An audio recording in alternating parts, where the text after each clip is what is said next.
পশ্চিমবঙ্গে বিজেপি ক্ষমতায় এলে রাত্রি 1টাতেও রাস্তায় বেরোতে পারবেন মহিলারা। কে বলছেন? অমিত শাহ। বিজেপির নেতামন্ত্রীরা বলছেন বাংলার মহিলারা নিরাপদে নেই, কিন্তু যাদের মুখে নারী নিরাপত্তা নিয়ে এত কথা তাদের ট্র্যাক রেকর্ড কেমন? ন্যাশনাল ক্রাইম রেকর্ড ব্যুরো তথ্য বলছে 2014 সালে সারা দেশে 3,37,000 নারী নির্যাতনের ঘটনা নথিভুক্ত হয়েছে। 2023 সালে সে সংখ্যাটাই বেড়ে দাঁড়িয়েছে প্রায় 4.5 লক্ষ।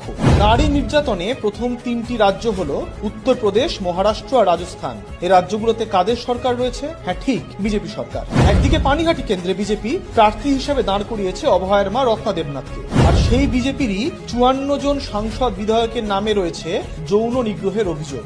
এর মধ্যে 16 জনের বিরুদ্ধে সরাসরি ধর্ষণের অভিযোগ রয়েছে। শুধু তাই নয়, এমনকি 10 বছরের একটি শিশুকে ধর্ষণের মামলায় সম্প্রতি অভিযুক্ত হয়েছেন বিজেপি নেতা। দিল্লিতে আর এক প্রবীণ বিজেপি নেতার বিরুদ্ধে পক্সো আইনে মামলা চলছে।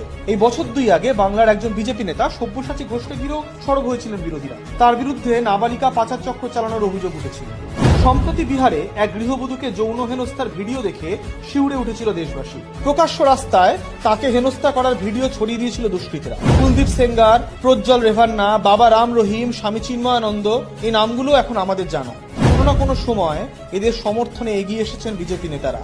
অভিযোগ প্রমাণ হওয়ার পরেই অবশ্য তাদের গলায় উল্টো সুর শোনা গিয়েছে। প্রশ্ন উঠছে যে বিজেপি নারী নির্যাতনকে তাদের নির্বাচনী প্রচারে হাতিয়ার হিসাবে ব্যবহার করছে, সে বিজেপি কি আদৌ মহিলাদের নিরাপত্তা নিয়ে ভাবে?